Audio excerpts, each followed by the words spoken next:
as one tends to do. Perfect. So we are all here now. Welcome, everyone. We are so thrilled to be together this morning. Julie is going to talk a little bit about her role in the consortium. So first of all, welcome, and nice to see you all together here, even if it's in a screen. Now we are getting used to that, unfortunately, but it's a nice chance to talk about different kind of wines.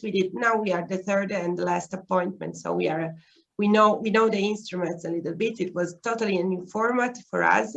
So for the opinion leaders, I want to introduce myself and the consortium, of course. I'm Giulia Novaira.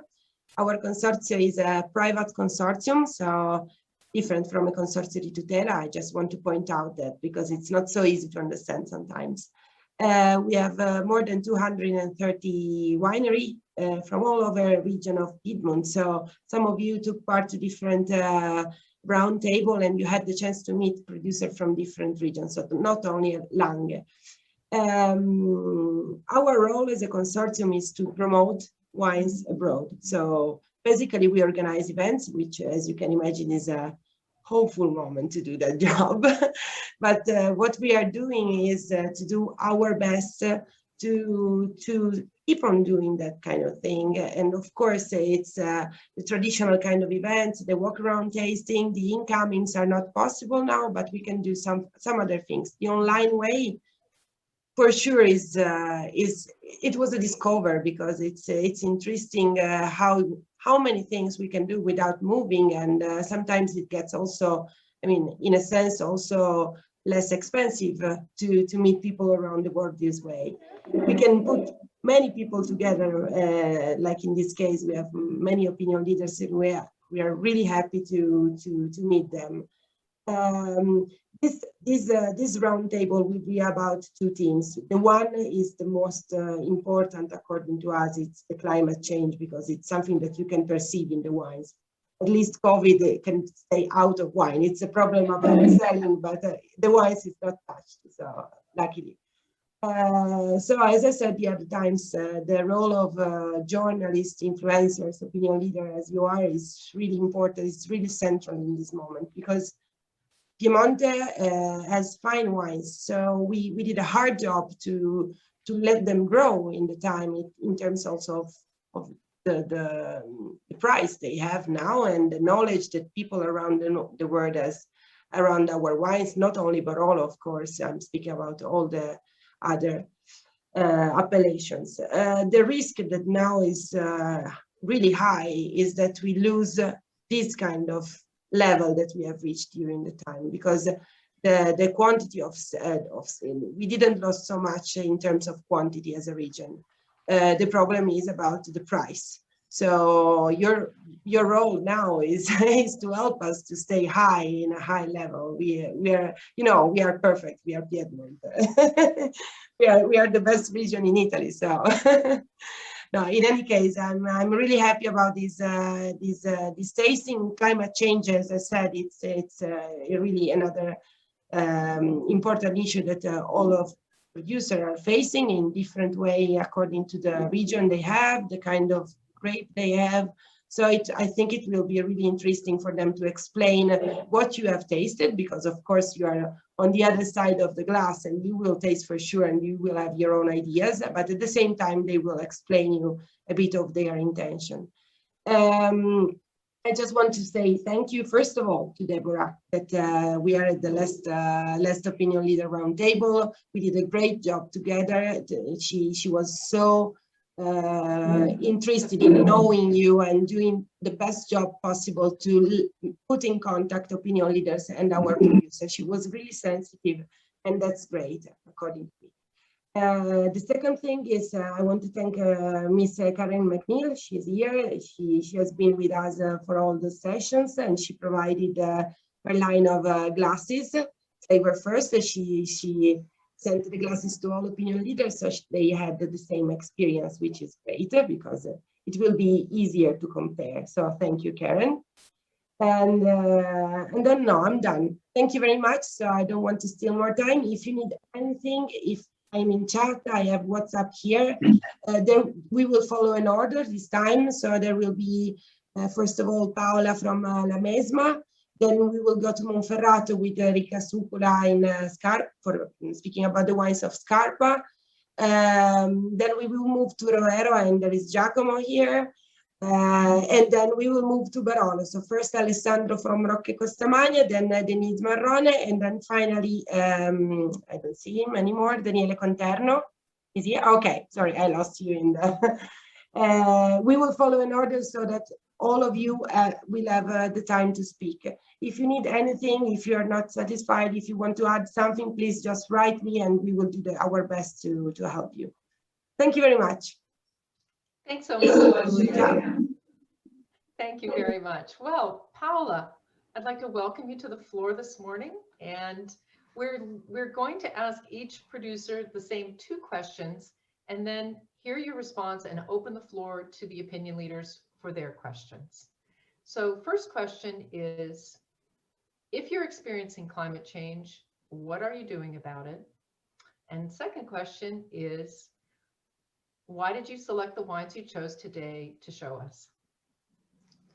So, well, first of all, because I dive into such an interesting and challenging question, I'd like to thank Vini del Piemonte. I'd like to thank you, Deborah, for putting together such an important panel. And I'd also like to thank our importers, that some of them are online with us, because they are our voice in the over the ocean. So it's important we need their help, and it happens often that not just one producer is in their portfolio. Usually it's more than one, and it's almost like a family. So thank you all. We do see climate change, of course we do. If you think that, generally speaking, the first year would be 2000, maybe 2003. That was the peak year of climate change. And we do see the changes because we see seasons shifting. So winters are often warmer. We have heavy rains in months where you usually would not. And heavy rains bring illnesses. So it's a constant challenge. And sizzling hot summers, sunburned grapes, with the risk of early harvesting, which is something that we all hate to do. Just to give you an average, in our area, in the past 30 years, you usually would reach 86 Fahrenheit around June the 7th. In the 19th, you reached 86 Fahrenheit on July the 15th. So it's more than a month. So we're really getting hot weather earlier on. And of course, it changes. That said, it's not all bad, because in the 90s, people were experiencing really hard harvests with a lot of rain. It was really tough to have an average alcohol grade that was satisfactory. It was, people hoped to get 9.5. And of course, you were forced to use other things which we don't like to use. I mean, it's not all bad. And one of the good things that a challenge like that brings around is that, well, first of all, that native varieties have proven more resistant to the stress of climate changes. And this is a very, very good news for all of us in Piemonte, because, and generally speaking in Italy, because native varieties are our strength. So this is a really good news. Generally speaking, they are more resistant, and they're able to deal better in terms of acidities. So where you would lose heavily acidity in a Chardonnay, you don't in a Cortese. And of course, this is an important thing. And the other thing is that it has actually forced us to work towards a precision farming. Well, we've always been hands-on. This is what we are, because we are organic, because we are dry farmers. So what we do is be in the vineyard every day. But climate changes really force you to consider each of your plots, each of your vineyards as a separate thing, because it depends on when the sun gets there, how long it stays, and you're gonna deal with the leaf area in a different way. And the same goes for pruning, defoliation. So it really forces you to look into your own vineyard. And I think this is something that is gonna bring good things in the long run. You seem very positive, Paola. You seem very positive, and I'm so glad that you have that you're telling us positive things about how you're going to manage this scenario. And how are the two wines that you've shown us today? Yeah, well, the two wines I showed you. First one is Indy, and well, I choose Indy mainly because it's the vineyard that I see from my own window, so that is a very good reason. And because the vintage is right, perfect, thank you. It's 2019, and that was an easy vintage. Right, yeah. Not too rainy, sunny summer, but without heat peaks, the late harvest in September. So it was really what you would want. And this is a sign of hope, because you do get these beautiful seasons, even if climate is changes, but you still get them. And well, the reason why I choose Indy is that for us, it was like the kindergarten of our organic farming, because we started from that vineyard. And so it's the first organic vineyard for us. It's where we started the conversion. And it's also where we test all the different things that we do, from symbiotic farming to using oil extracts from citrus peel, to using propolis, to using seaweeds, all the things we try to do to keep our vines healthy, because in the long run, this is what you want to do. You want your own vines to be able to respond to climate changes. It's never a fight against something. It's always a work with nature, and it's always something optimistic, I'd like to say. So we never fight against nature. You always lose if you fight against nature. So you have to team up with it. That's what we try to do.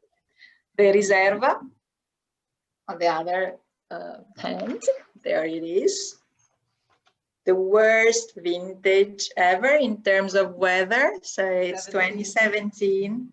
We had 3 days of black frost in a row, which is really unusual in that area. We hadn't seen it for 50 years. Droughty summer, heavy thunderstorm at the end of July. So anything you could think of that you didn't want in your vineyard happened in 2017. So, but that said, apart from a loss of production, Yield, which for us was a bit more than 30%, which is an impact being a small winery anyway. But you taste it and it's amazing. So what happened? Plants are very old. They're more than 50 years old. They are resistant, they are resilient. And this is what happens when you take care of your vines and you do. Yeah. I think the quality of that vintage for you is very evident in the glass. We have just about a minute for questions from the opinion leaders. So if we have a question for Paola, please. We've got about a minute left. Mary. Yeah, I was just sort of thinking of well, the wines. Firstly, congratulations on the wines. They're really beautiful, and what you did not have in quantity in 2017. I love the rich sort of the texture and that not really nice sort of creamy weight on the palate. So really lovely wine. My question about climate change. I mean, Cortese is a very high acid variety and traditionally would have struggled to ripen.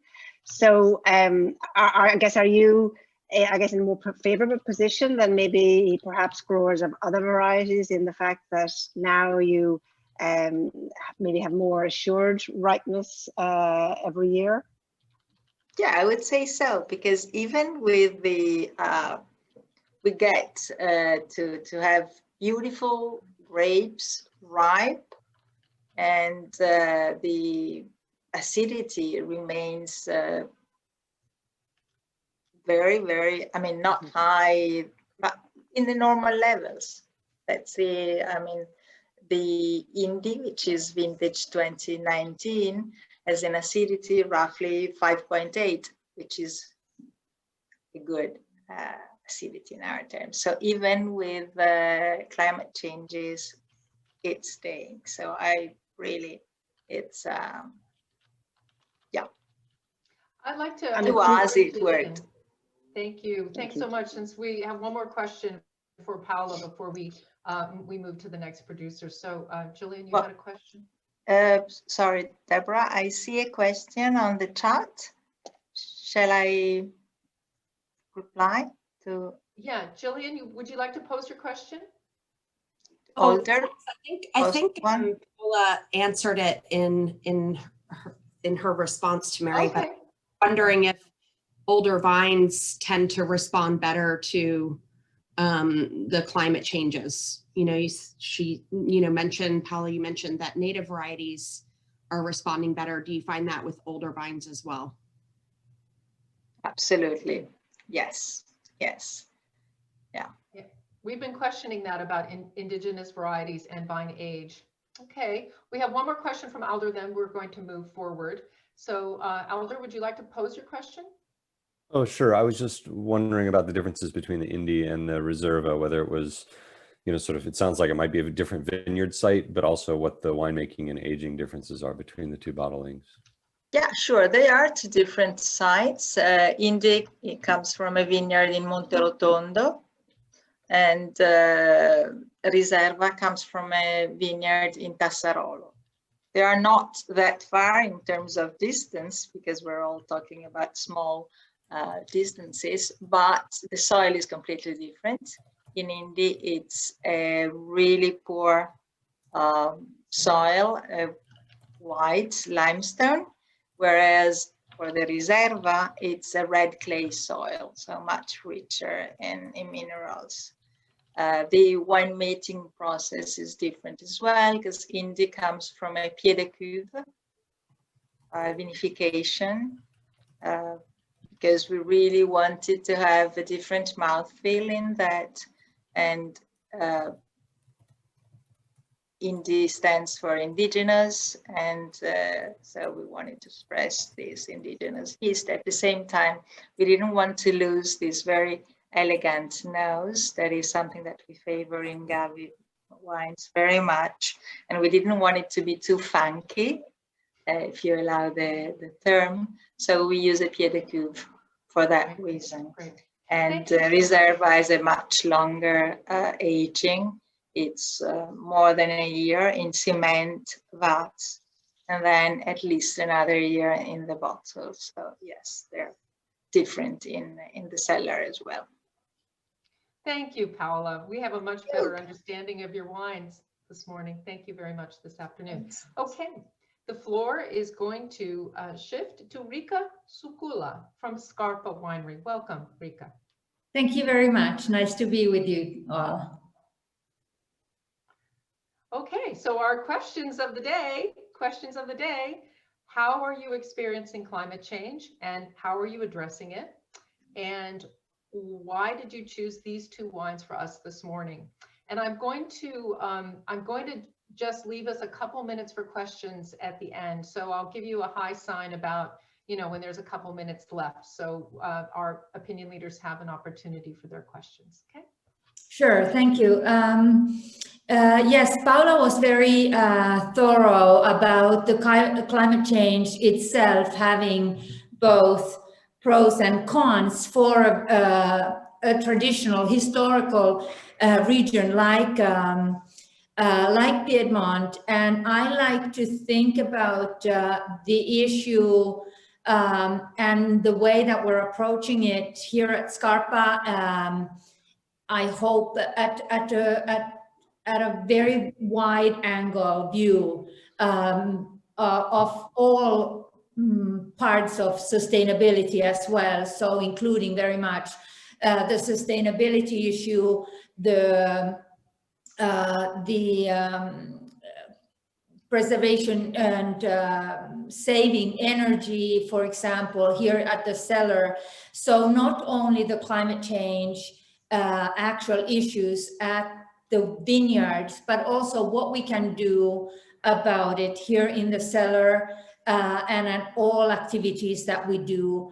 So trying to achieve the goals set by the Agenda 2030 by the United Nations, because, for example, today we have the majority of our vineyards in organic farming, but we're not certified.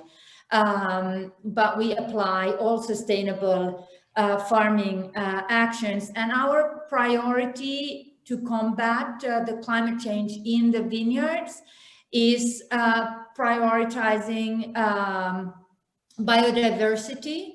So we try to cultivate also other crops. We have hazelnuts, we have lavender, we have forests that we maintain clean, and we give some unused lands to apiculture today. That is, of course, not what we do, but it and wine itself doesn't need the bees to pollinate, for example. But we want to understand better how the total biodiversity has an effect on the healthiness of our wines. And the same, what Paula said, monitoring, learning about the precision farming so that we can do the little treatment that we need to do only on the very, very right moment. So we obviously have our meteo data, so our data on the weather stations, and we share that with all other producers.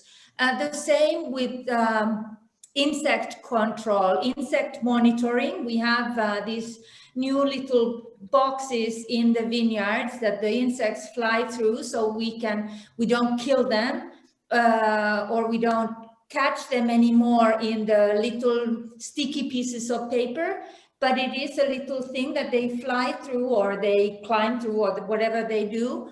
And there is this photo camera inside that takes, so we get a report on our telephones. So we are trying to use this modern technology also in the monitoring of both the beneficial insects and the harmful insects and their populations.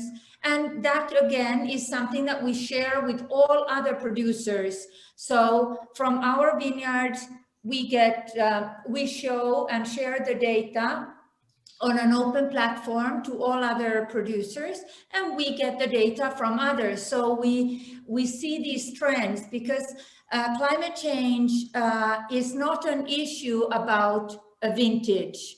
It's much, much larger. So what I try to do and concentrate is doing a lot of little things and having a bigger impact in that. Because and to really combat the climate change issue, the key is to reduce all the resources that we use. So being very, very thoughtful and cohesive. We also do a lot of erosion prevention that we see very, very important in the vineyard, etc. But also not forgetting what we do here in the winery, so the bottles, etc. The wines that we chose today is our Dolcetto D'acqui, which is here, yes, very bright light, and a Rouchet. So from the historical vineyards from Scarpa Winery, bought in the end of the 60s, about a horseshoe and a half in Poderi Bricchi, quite high altitude, surrounded by forests that are in our propriety as well. Today, the lavender and other crops that we grow. One of the very, very important thing that I find important in both climate change and in the bigger concept of sustainability is really to protect the autochthonous, the indigenous varietals.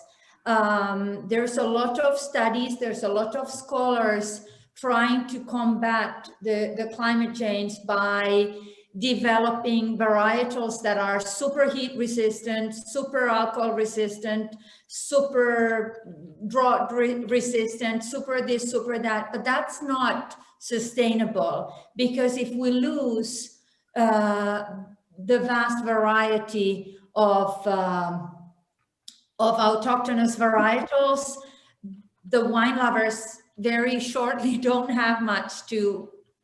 We just have something to drink. We don't have something to enjoy or something to explore and to learn more. So I chose two a little bit rarer varietals that I think that opinion leaders and wine lovers around the world obviously have a big responsibility to communicate and to preserve, not an easy task. But as Paula said as well, an important thing is that we have longevity in the vineyards with the right variety in the right place and tend to them in a sustainable manner. So I hope you've enjoyed both of these two quite particular wines today. Thank you, Rika. Boy, that was perfect timing, perfect timing. So I'm going to open the floor to Jim Gordon, who has a question for you. And then I see a question from Mary. So Jim? Yeah, I'm just wondering, I know that vine growers, winemakers around the world are dealing with the effects of climate change. What are you doing in Piemonte to help combat climate change, help slow it, help stop it eventually one day?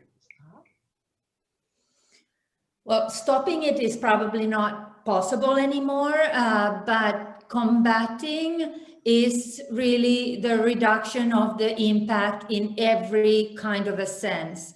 So what we try to do, I have set quite an ambitious target of by the end of this year that all of our energy is from renewable sources, also tractors in the vineyard using just biodiesel.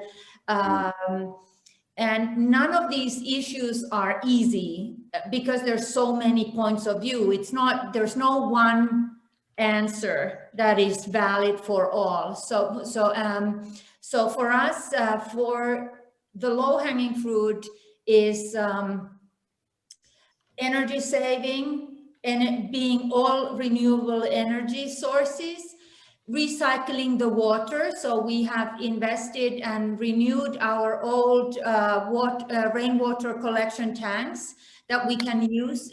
Both irrigation, of course, is prohibited here, but we use it for other stuff, gardening, washing the tractors, and in the blend of the treatment, and also here in the winery we can use recycled rainwater.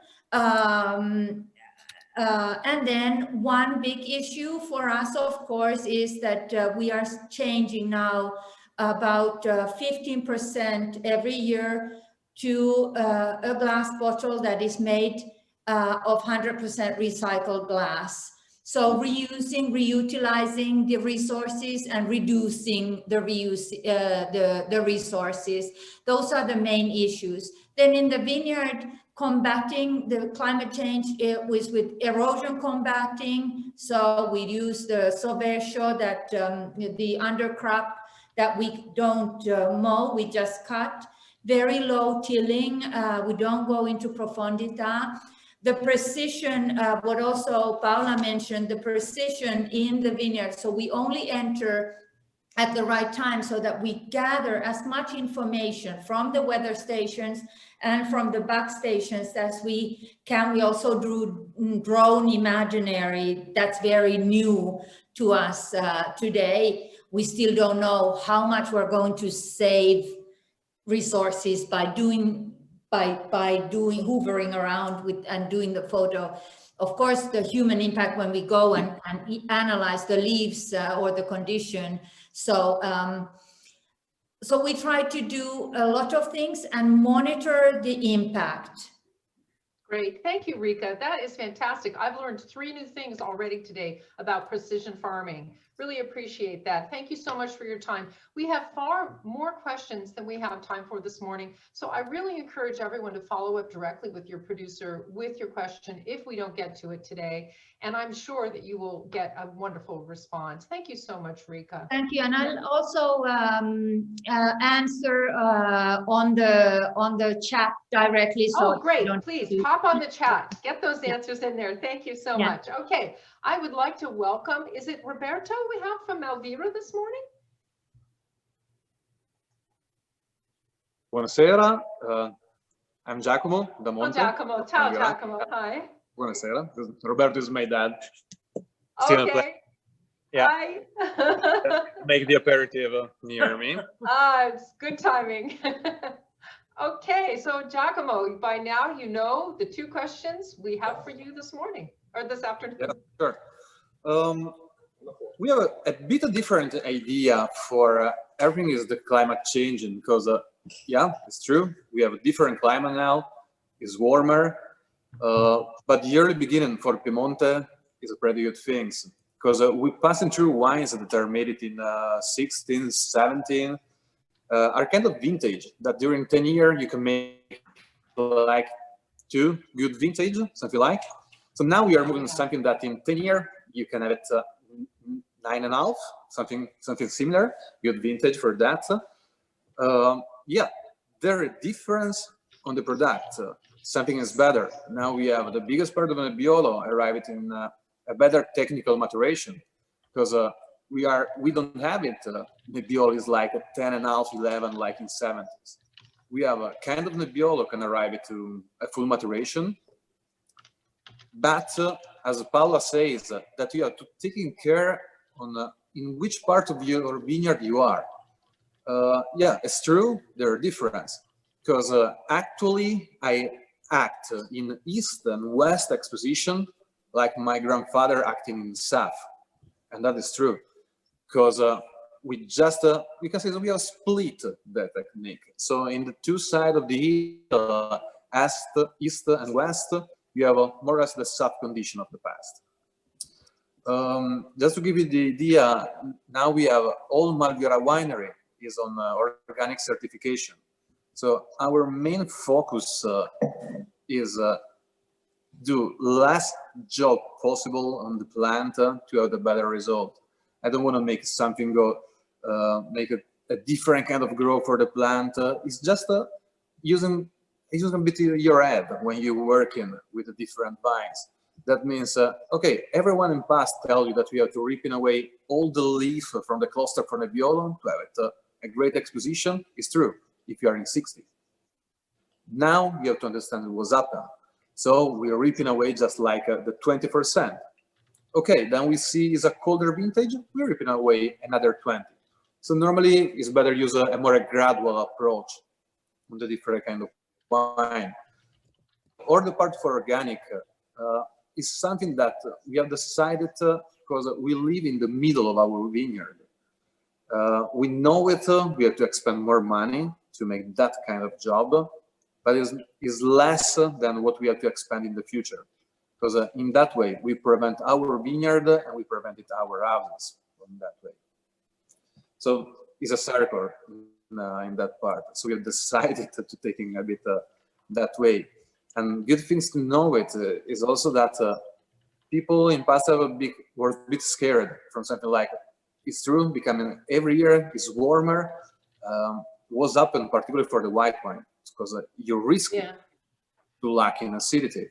But today, for example, you're testing the Roero Arneis Renesio 2019. We have a kind of, exactly, we have acidity. It is in line with the wine in the past. So we are around like 5 acidity, something similar. But was changing, for example, the timing for the harvest. When my father started to harvesting, it was normal that people go harvesting Arneis the 2nd, the 3rd weeks of September. Now I normally go harvesting the last of August. But fortunately, we can have a very similar product as a quality, sometimes a bit higher. That means that in Piemonte, there was actually the good condition to grow in properly the vines, and so made it a good wine for that part. There's easy things to notice is that we don't need irrigation. So we are still in a place that we don't need it to add water. The climate still continue to change, it's true. But in that moment, I open for minimum the next 20 years, we can still have a temperature and kind of precipitation that can permit to the people in that region to work in properly without not that big change. We don't need it to swipe from a basic Guyot as a kind of growing to another different things. The wine we try today, we also have decided to bring something younger, something a bit older. So for the white, there's a Roero Arneis Renesio. Renesio for us is a very important wine and vineyard, because Renesio was the historical place for the Arneis, who was the first place where there is a document talking about the Arneis grape, and was in 1478. Was not named Arneis in the past, it was still the Latin name, so was Renesio in that one. And was the word where was born the name Arneis for the grape and Renesio for the house. Because that property in past was one of the property of the noble family. So it's their Arneis place, we can say. The other one that we bring it is Roero Riserva Trinità. So 100% Nebbiolo in Trinità Vineyard. Trinità Vineyard is one of the sandiest places in all the Roero region. And that is to show you enough that it's a wine that now is 12 years old. It still continues to have a very good evolution. Also, if it's in one of the drier soil that we have in all the region for that part. So we just needed to find a good balance when we grow in the vines. Yeah, there's something was changed because, for example, in past, no one want to buy the north side of the hill. Now we are buying north because we have moved our white grape to the north. But it's a kind of changing that actually, fortunately, is not that fast. And another particular thing is that we normally have a pretty strict valley in that part of Piemonte. So very often the climate and the temperature can change it so much from one valley to the other. And also when we're talking to Nebbiolo, the biggest part of the people talking about Langa because it's more famous. But the Roero is divided from Langa by the Tanaro River. Yep. And Tanaro very often can cut in through the cloud. So sometimes it's possible that if it's raining in one side, it's not raining to the other part. So for example, 2014 was a kind of vintage. A lot of people say it was a bad vintage for Nebbiolo. It was not great in such part of Barolo. In Roero Barbaresco, for example, the quality was pretty high.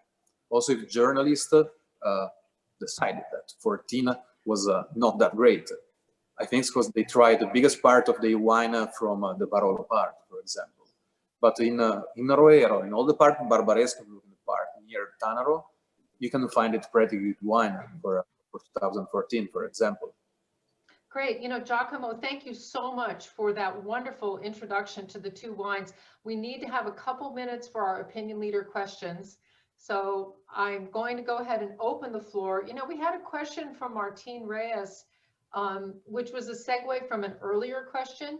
And Martin, would you like to ask your question now, or do you want to hold off?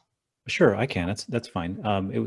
Jim asked something earlier that made me come to recognize whether the sharing tradition of the techniques of learned or the lessons that Scarpa had elucidated on, and I'm happy to ask to the producers here as well.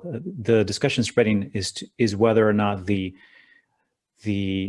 who are deeply invested in the goals of mitigation and adaptation, the lessons that you've learned, is there an open forum conversation, a resource, or and is that conversation spreading to those who may not have the same sense of urgency that the producers on this panel might have?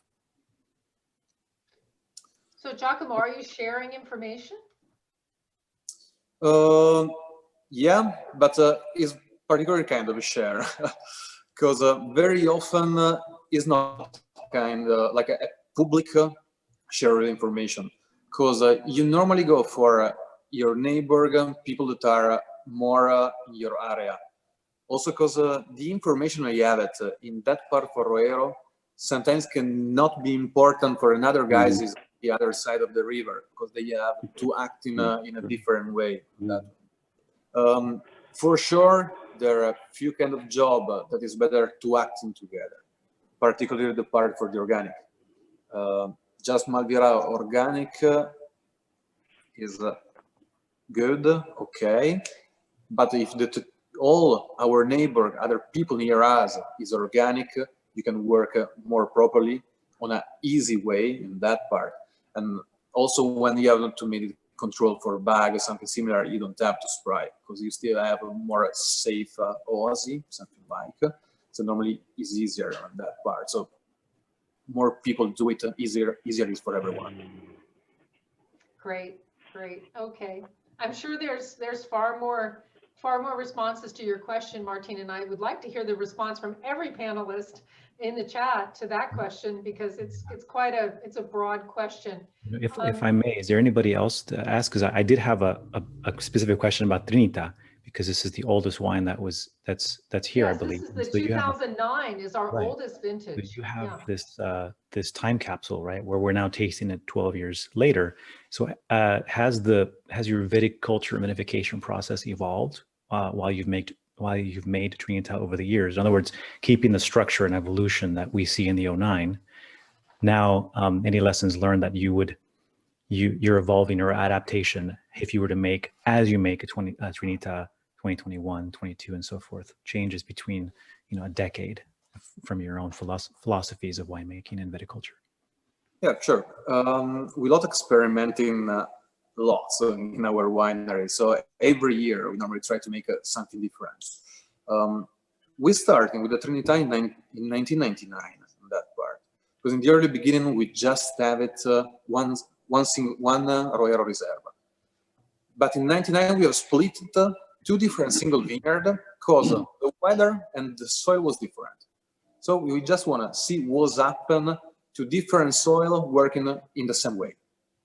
So we have starting the early beginning with a more classical kind of fermentation is from I cannot remember. So also when there was my father and my grandfather before this, we don't use a selection at least, and we have continued to make it for all the time for our red. One difference that we have made it is in 2009 was the first year we make experiment in maceration. That means that we're dropping down the temperature of the Nebbiolo grape after the steam for something like 1 week, 8 days, and then we just let him starting naturally the fermentation with natural yeast. So it doesn't start in very fast as normal, but in that way you have a more fresher sensation. Another difference that we have it during the vinification is just the aging, because we never use barrique. We just have in the 450 liter barrel as a smaller size. But from 2016, we also have starting to use a botti grande, because but it's more personal taste. Because I prefer use a less intrusive kind of. For the vinification, as we make the maceration similar, we don't have changed that much, because we have tried in past to make a lot of experiment that can be like 1 year for roto vinification, another year for something similar carbonic maceration, but there was not such a big result, or you can say is okay, that is the way. So we have prefer just keeping the part for the dropping down of temperature. So now we are continuing to make it on that part. And we have seen that, particularly for the Nebbiolo in Roero region, that are lighter than the one that we have in the Langa for a Barolo, for example, we prefer go for a very long maceration, but just with pumping over. So we don't use mechanic part to turn in the skin, but just the liquid to push in the skin. Because we have seen that the important thing is not breaking the skin. If you don't break in the skin during the maceration, you can extract on a properly way, but you don't have a lot of sediment that will bring you in a reduction sensation in the future, so you don't need to reclean too much your wine. Great, Giacomo, thank you so much for that response to Martin's questions. We do have to move along here and open the floor to Alessandro Locatelli from Rocche Costamagna. Welcome, Alessandro. Hello, Deborah, thank you. And then talking about climate change, remind me one of my first experience in Barolo harvest. That was in 1980. We had the harvest after the first snow. That was maybe November 2 or November 3, something really incredible. And then now we have an average of our harvest that are really in advance respected at the time. And 1 year that was really incredible, that was very hot, was 2003. And then this year has been reached and sometimes surpassed by many other vintages like 2009, 2011, 2012, 2015, 2017. And in any case, the frequency of vintages with growing degree days is now common. And then we had decades from 2000, 2010 with a very small quantity of rain, very dry. And then I remember that we were very worried about that because for 3-4 years, really, we had really small quantity of rain. From 2010 to 2020 was more regular. And then in reality for Barolo, for Nebbiolo, we, in the last 20 years, we had 4 or 5 very early vintages, no more. And then the other vintages we can consider it like normal harvest time. On the other hand, the Nebbiolo grapes is able to compensate a little bit this thermal extreme in some vintages, more than other grapes. We had experience in Barbera, and sometimes Barbera, if you compare 20 years ago, the harvest time has really changed a lot. And then for Barbera and other, we grow Barbera and we know that.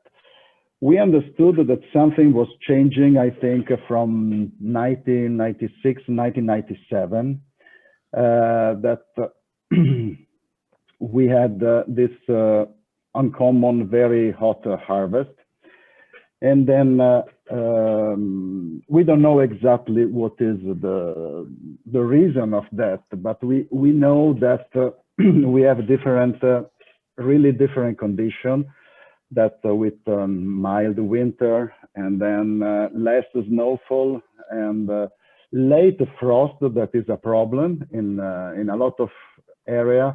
Hopefully we have a nice exposure and nice location, and then we never had that. And the high maximum temperature, that is a little bit a problem, and then we need to take care of that. And in agronomical point of view, every year we have early budding with, and then we need start the pruning and set up the vineyards very, very early. Also this year we have this effect. The winter was very, very warm, and then the snow was only for 3-4 weeks and no more. And then the early flowering and the rainy in springtime is sometimes a little bit a risk for us. And then we have a risk of soil erosion, because now when we have rain, is really a lot of rain, and this kind of storm in the last vintages, we had also a lot of intense summer hailstorm. And then this part is very risky for us. And then we understood that we have early horizon, and then and the ripening phase are a little bit in advance. And what happened? The risk is have a little alcohol excess and the acid balance that is not completely perfect. And then we started to do different things in the vineyard at first, and then in the vineyards is very important to take care of a lot of action. If the problem is the frost, it's possible to do a late pruning that help a little bit of the problem of the frost. And then we have a different kind of vineyards now with a high density, and then we prefer don't have a lot of bud for each vine, with less quantity. And then also with less quantity, also the stress for hydric stress is less. And then what we did in the last 20 years is don't remove the leaves, don't remove the leaves in excess. That is really important for Nebbiolo, because Nebbiolo need a lot of leaves, but need a lot of protection, because the sun is very strong, and then it's possible make a damage very. And another thing that we are doing now, we decided to deploy anti-hail nets. That's something that was for many years we thought about that. And then we decided to do that because in one side is a really a great protection for our fruit. In the other side also is a little bit shadow for the grapes, and then and they need that at the moment. And then it's more than 5-10 years that we are thinking about that, and we are doing that this year, because we think that will be necessary to do that for the future. And then green harvest is another moment that is very important, because I remember 15-20 years ago, we did the green harvest very early in July. Now we are doing the green harvest later. We prefer do later because we keep a little bit more acidity. And then sometime is middle of August, between August 10, August 20. In the past, it was the middle of July, the green harvest. We prefer do that. And then we keep a little bit of the grapes late in the season. And then, you know, Nebbiolo is complex because we need the sugar ripening and the tannin ripening that arrive together. And then usually this happens with a cold temperature. And we don't have a cold temperature in the middle of September. Sometimes it's the last day of September and the first 2 weeks of October that are perfect. And then in this case, with a little bit late green harvest, we arrive in a perfect balance with tannin and sugar. And then that's really important because have a nice acidity, a correct acidity with a good balance of sugar is exactly what we need for that. And also we sorry. Well, Alessandro, that's exactly the questions we had about how you are achieving phenolic maturity before sugar, you know, sugars skyrocket, and you're answering our questions, the questions we were posing in our session earlier.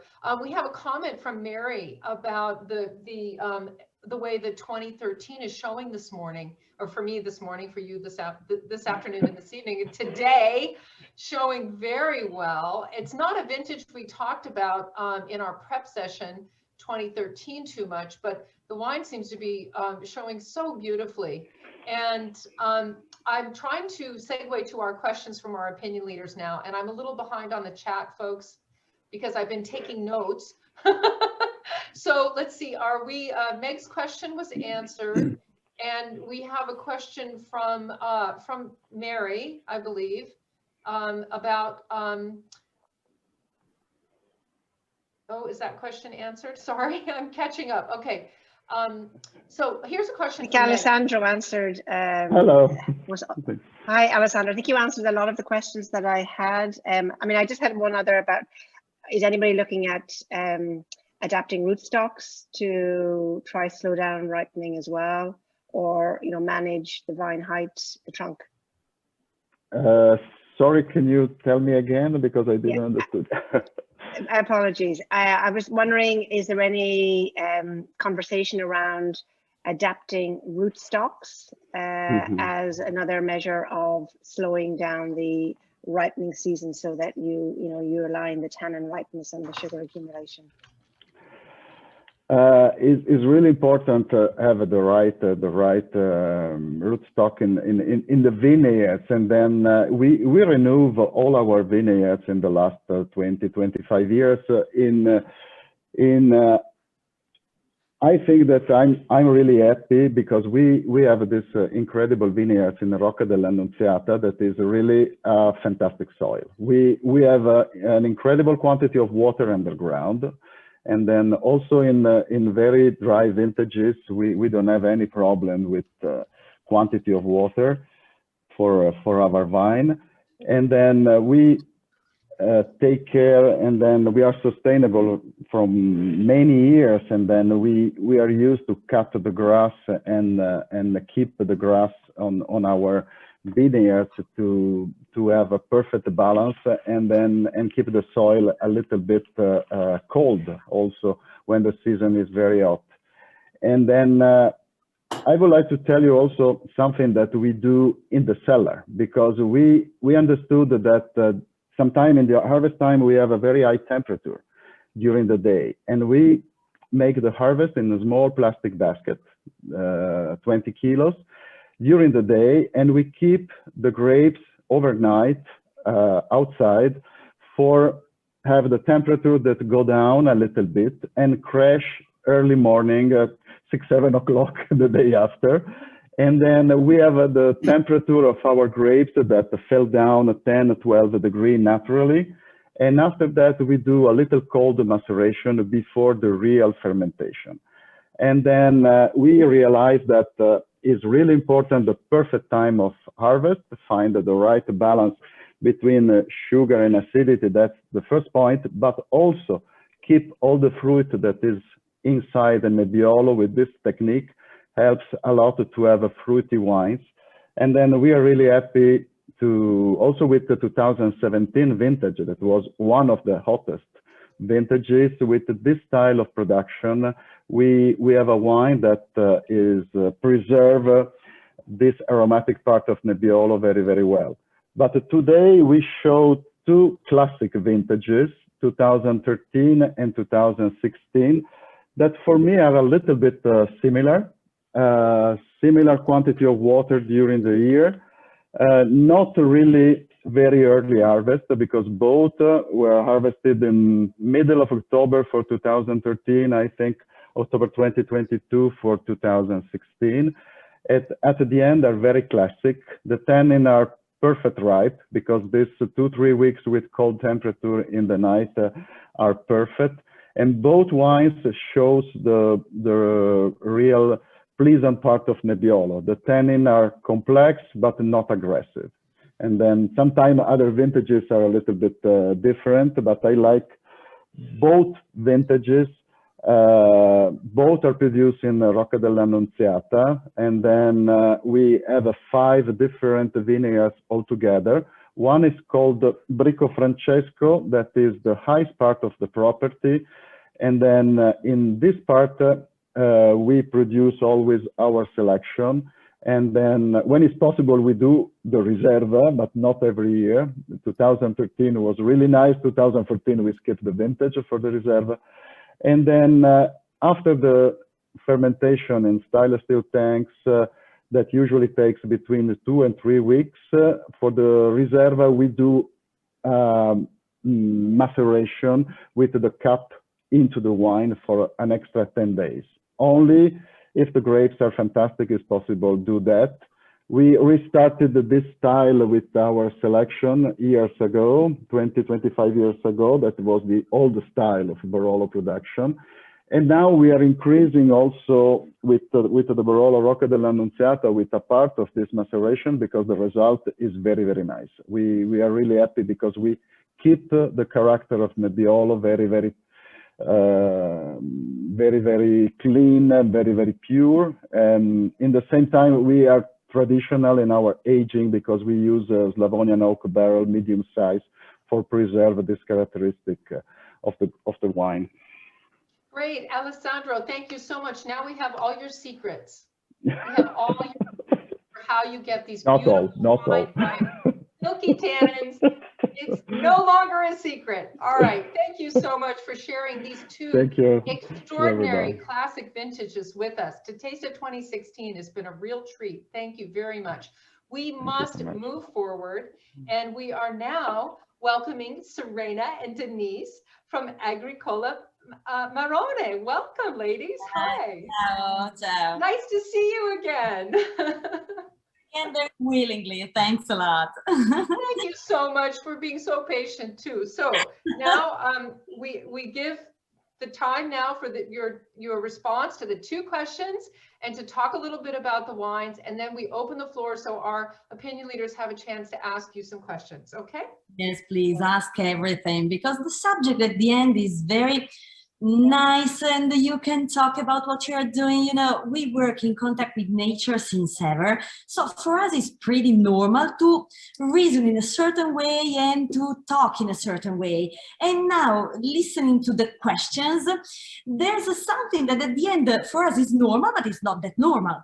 And for example, for us, yes, of course, we see that something is changing, but with positive aspects. Thanks a lot. This is us.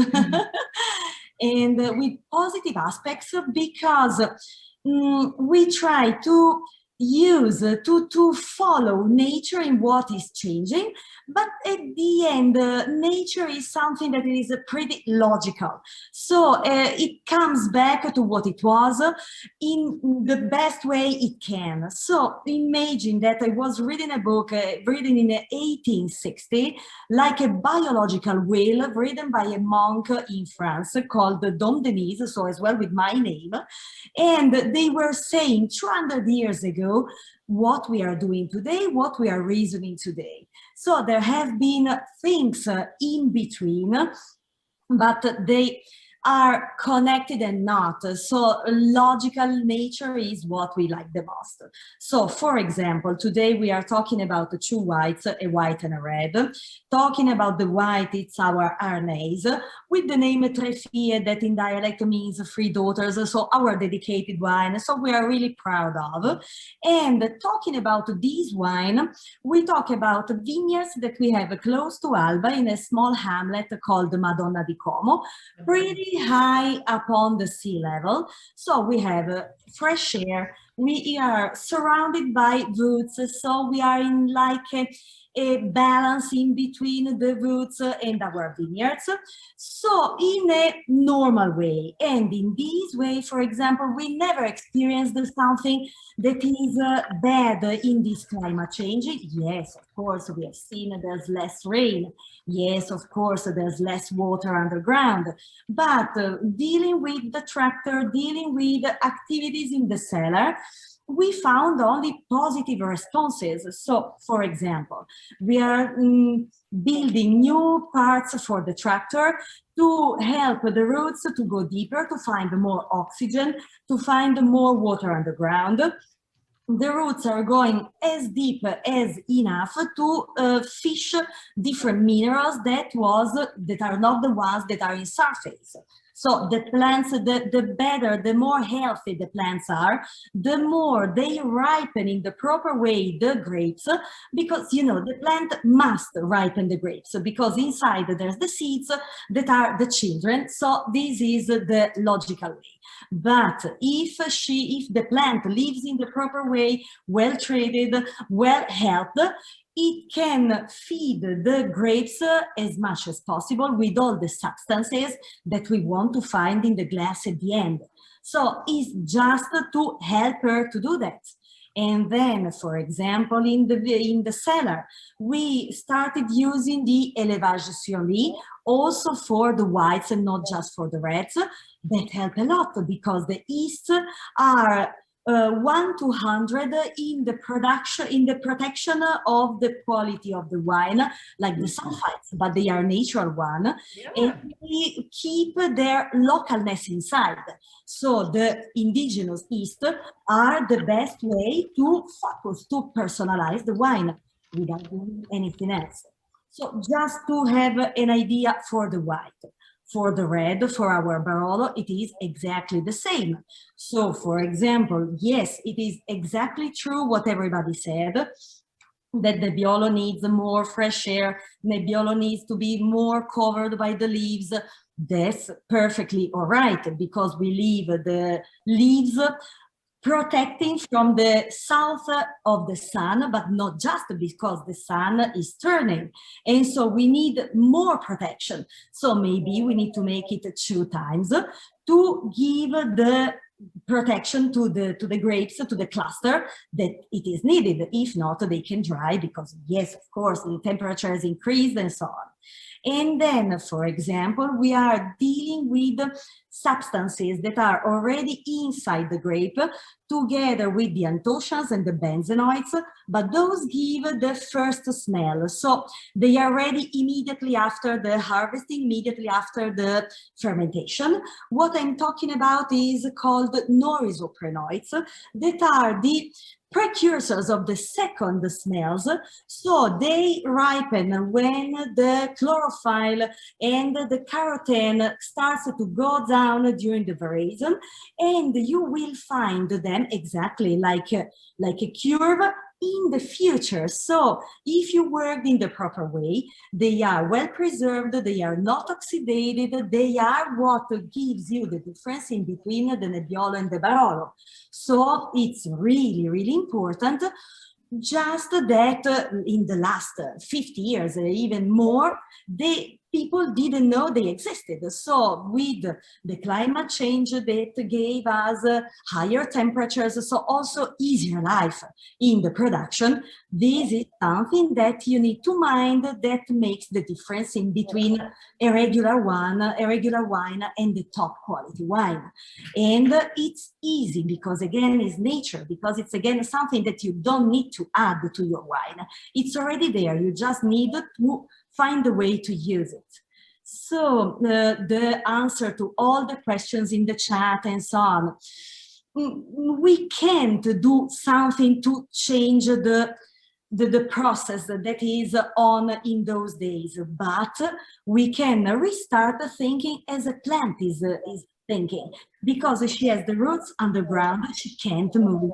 So the more you respect her and the better quality she makes for you. Another tip, for example, the aromatic longevity on the wine, it is already in, because if you make the harvesting in the right moment, you have the right aromas. They are not dried and you can find them in the glass. The important is the result in the glass. And so just like a joke, but at the end it's a matter of respect.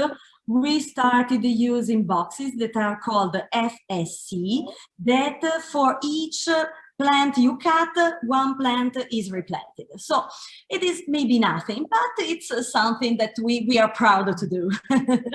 We are using layer bottles for all our wines, so it doesn't mean to use lower quality, just less glass, because nobody needs it, and so it's not to be produced, it's not to be done in any way.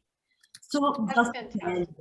That is so fantastic, Denise. Hearing about lightweighting of bottles is something we've been talking about here in California for many, many years. And it's really nice to see that brought up. That is a huge carbon savings, a tremendous carbon savings. Well, I'm going to open the floor to our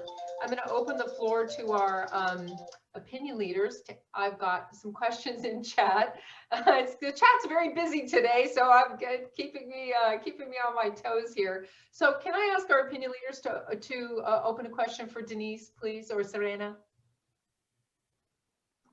Is there someone in the queue that is their question is pending? Sì, esatto. If not, there's a question talking about the Barolo, because it comes from two different areas, from Castiglione Falletto and La Mora in the MGA Ciocchini. So because blending was done in the past for all the Barolos, it is a tradition of my grandfather.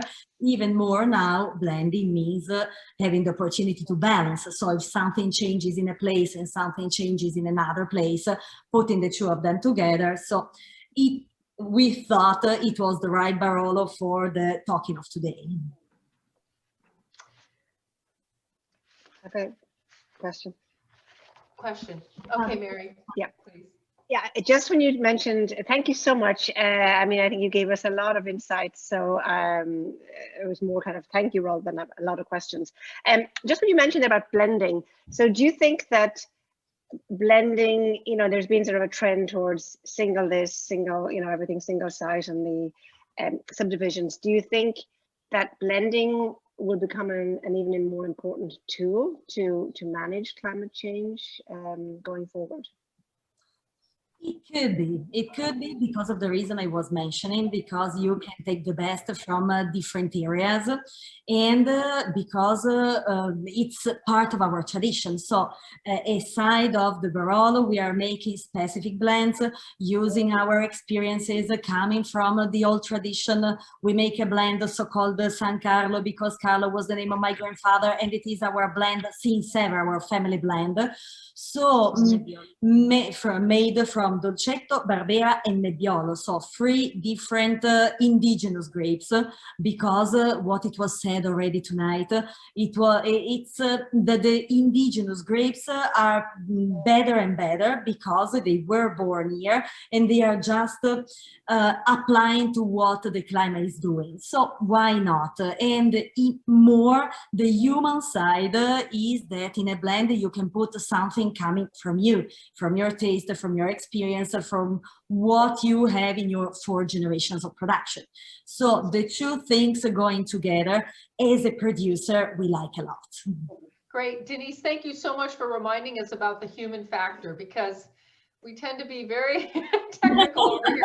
We have a question from Meg, and I'm going to kind of come back around to this question here. And Meg Maker is asking if you or any producers are using mass cell selection with your Nebbiolo to look for material that may be performing better given what we're dealing with?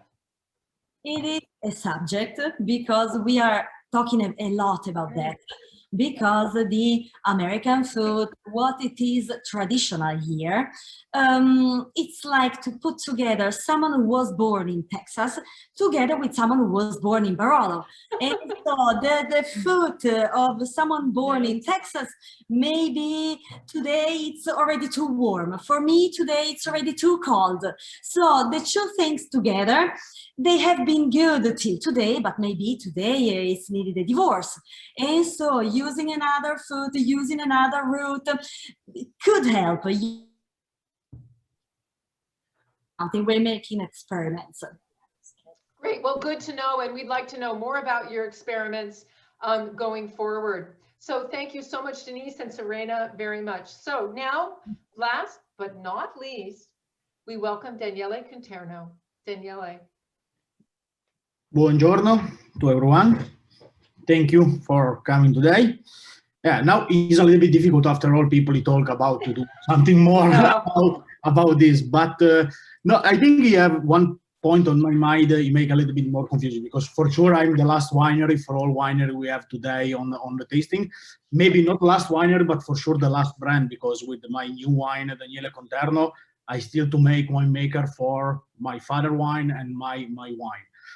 I introduced my wine in the winery. First, thank you, because my father gave me the chance for do that, but also because I think it's possible to try to do something a little bit more different on the wine. Especially also because for sure the climate is coming to change. It's coming to try to introduce some new technical for starting to try to do something new. And at one point of view is a little bit contradiction, because I starting to make again what my grandfather do 16 years ago for starting to make my wine, and nothing new, but just try to go a little bit more back. The climate is changing, it's coming to change, but it makes me quite confusing because it's 10 years, 12, I work at the winery, and I see in 12 years the warmest vintage, 2017, it was extremely warm, and the coldest vintage, 2014. If you see just number, because my experience is my father, is my grandfather, he gave me the chance for know about the older vintage. But if you go to see just the number in the last year, the medium day of the harvest is almost the same in the last 30-35 years. The difference was 35 years ago, we have some extreme vintage in the coldest way. Today we have the same vintage, but in the warmest way. And it for sure is coming to change. But I started to make first time my wine, my own wine, it was 2012 vintage. And after we passed to 13, it was much more classic, and 14, extremely cold. And for arrive to the 2017, we arrived end of September, it was all the harvest, it was going. And it was also difficult because we doesn't find anything to do in October. It was quite strange for me. For sure it's coming to change. And also for that, today we choose to wine in one way, for me, representing well what the climate is coming to change. We choose Langenascetta and the Barolo Panerole. Why? First, because Langenascetta is one of the white grapes from our region, indigenous grapes. But I'm sure he's one of the grapes representing well the climate change, because he's a white grapes, but the maturation, the perfect maturation of these white grapes is really late. And if you go on the past with the coldest vintage, I think a lot of producers stopped to make this white wine because the maturation was quite difficult.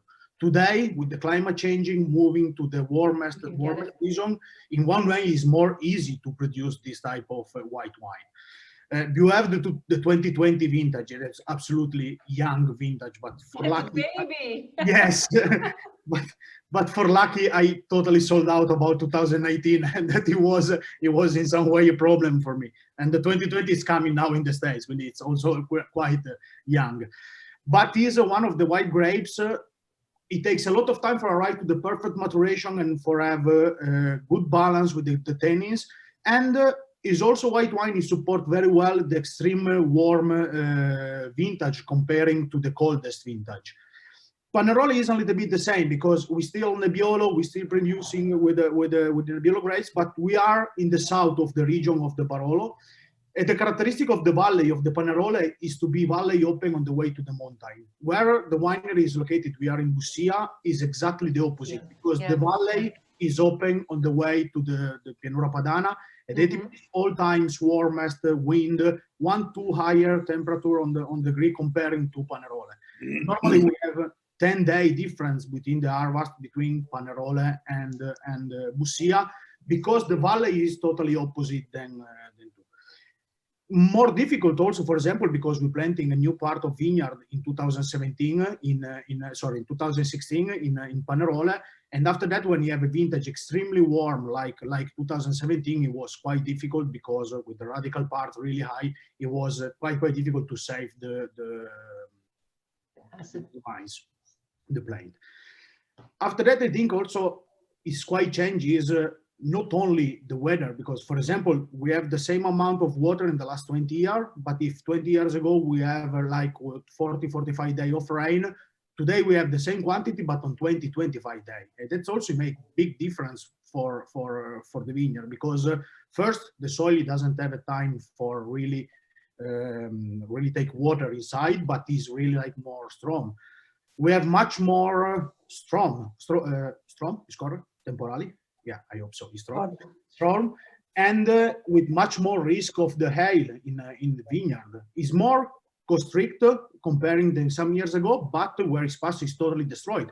And we have this effect quite late, because, for example, last year we have some problem in the beginning of September. Normally, in the beginning of September, the risk is almost past. For sure, it's coming to change, but also I think. The wine today is changed for the human part. Not means because it do something different in the cellar, but because it's totally changed the system to work on the vineyard. Today, the technology helps really a lot for seeing if you have a water in 2 days, you have almost exactly the control. You go to the vineyard to do the work when it's exactly the moment. The clone is changed. The system to work the soil is totally changed.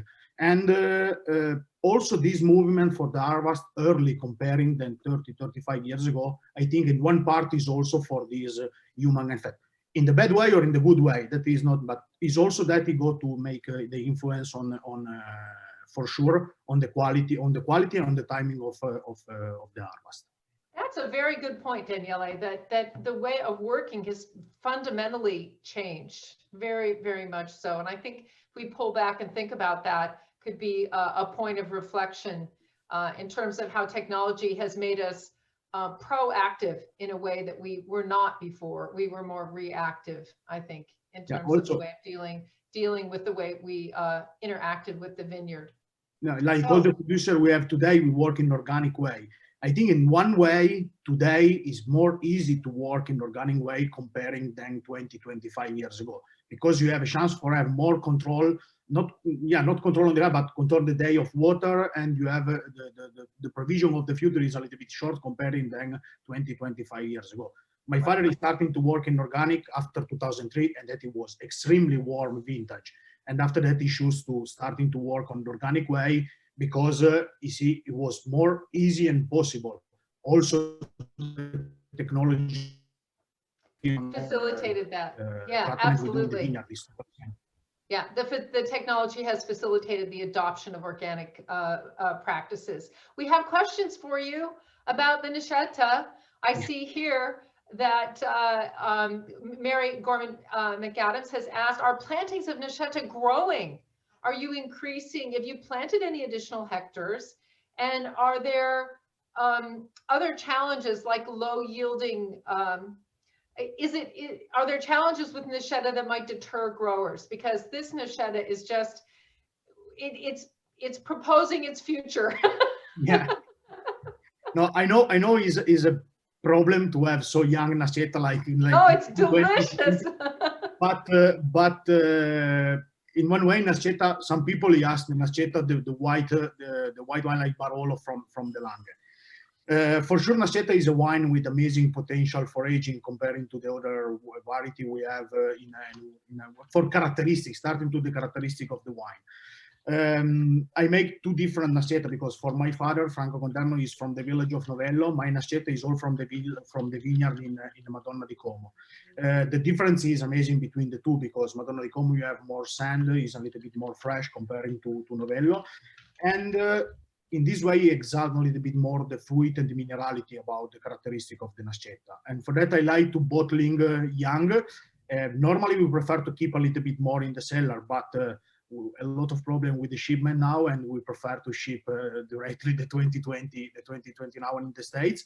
And I'm sure is with the climate change, Nascetta for the future is one of the most important white grapes. It becomes one of the most important white grapes from the Langhe. The problem from the Nascetta is it's really wild on the vineyard. It's quite difficult to control. It's growing a little bit like Barbera. It's really difficult, and it's really unconstant on the production. Maybe 1 year it produces a lot, the second year it produces less than half quantity. And also is a is it difficult for arrive to the perfect maturation because again it go really late, and if you're starting to have really cold, is make a lot of problem with botrytis and to keep the quality of the Nascetta. Okay, so Daniele, what you're telling me is you're not planting more, you're just trying to make the best you can with what you have. Always. Yeah, that's what you're saying. Okay. So Martine, I do think that this must be our final question, though I would encourage all of you to continue to ask questions and provide answers online by email, because we all know how easy it is. Martine has a final question for Daniele. Martine? Yeah, well, it's for Daniele, but it could be for everybody. I know that some vintners are always reluctant to talk about the changing climate because the story, the value, the commercial identity of what you have is the story behind the fine-tuned relationship between the human and land, and that's now being disruptive. So I applaud and I appreciate this session. I think all of us do. The bravery, especially pouring the 17s from before and some older vintages. And Daniele, it's good to see you. Hello. My question really is probably maybe a hopeful one. What would be some of the most positive results that you've seen that have survived the climate challenges in surprising ways, whether it's grapes or vineyards or wines that show a resilience in the face of classic wine teachings that might give us hope today? Yeah, for sure. You know, my experience, if I try the old vintage for my father and the vintage I make today, and I think I don't change a lot the style for the two line. I think it's totally changed the system of maturation of the grapes, but again, not only for the climate, but only for system to work on the vineyard. It's totally changed, and for sure today we have, especially if you talk about Barolo, we have in one way Barolo is a little bit more approachable to the people. It's difficult to have, I don't know, if you talk about the last 10 years, 2014 is, I love the 2014, but it's absolutely not classic Barolo for the last 20 years. As Barolo is more wild, more aggressive. Maybe it's Barolo you have to wait more. If you drink today, maybe some Barolo from the year 80, 85, you have some amazing surprise. I think in the classic vintage of the last year, it's difficult to have this strongness and this not quality, but this taste on the wine in the Barolo today, but you have in 2014. Barolo, but like all the wine we have today, Roero and Gavi, it's really single vineyard, single party give totally different taste and characteristic on the wine. And the vintage makes for sure like 60%, 70% of the quality and the characteristic of the wine. The best change is if you go to see the last 20 years, we have some really difficult vintage, but it's really difficult to find really bad vintage. I remember the last one we doesn't produce anything. It was 2002 in our winery. At that time, it was not my problem. It was my father's problem, and it was the last really bad vintage. After we have 17 is different than 10, is different than classic 16, is different taste, but always we have a chance for making different style, different type of Barolo, and like Barbera and like the other wine. Okay. Well, I think we're winding it down here, and I think we actually had a question from a producer for the opinion leaders. Did we have one? Yeah, I'd like to I have plenty of questions because this has been truly a very, very interesting conversation. But in general, and whomever might respond, how well informed or knowledgeable do you think that a high-end wine lover of the US consumer today is on the environmental or sustainability issues? And how do you see your role as an opinion leader, as a communicator or journalist or a teacher? What are the immediate actions that you guys are doing to communicate or make the consumer and wine lover more aware of these issues? Oh, I'm so ready to answer, but I want to leave the floor open. Julia, chime in. I work in wine retail, and I think the consumers are more knowledgeable about what goes into their wine and the environment than they ever were before. And as working in retail, it's our job to kind of know not everything about the producer, but the majority of it. As we get wines in, we look at the notes for that, like the internal notes, not necessarily a tasting note. I'm finding they're shying away from just a tasting note descriptor, and they want information. They want to know, was it a great harvest year? Was it not a great harvest year? That's what I'm finding in consumers. So I will say, if you're writing tasting notes to pass along even to journalists, put even one sentence about the year, what was happening in the vineyard for that year, because we pass that on to the consumer. Great. But they're going to Google it. They're going to Google and try to find it. They walk in kind of well informed right now.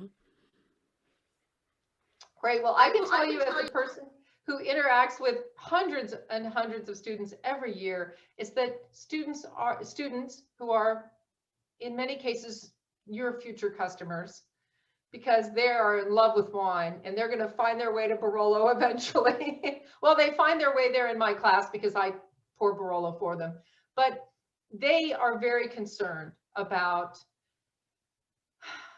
how people are working and the kind of respect that they have for the environment. So I can tell you that is the dominant theme of the research papers I receive. Yeah, I would echo what Julia said and what you said, that never underestimate the consumer for a start. But I also think that retailers and restaurants, certainly in larger urban areas, have a much more deliberate focus on knowing the practices behind the wines. Well, I know that's the short answer to your question, Rika, but we'll have a lot more to say to you online. All right, well, I'm going to conclude our session, and I'm going to send an immense and huge thank you to Julia Elvira for her participation and collaboration today, and to everyone who was here in your time. Thank you so much. Thank you all of you to take part to this Opinion Leader Roundtable. It was really amazing to experiment together a new format. For sure we will do it again, and we will get better, because we always, like wine, no? We improve time to time, vintage after vintage.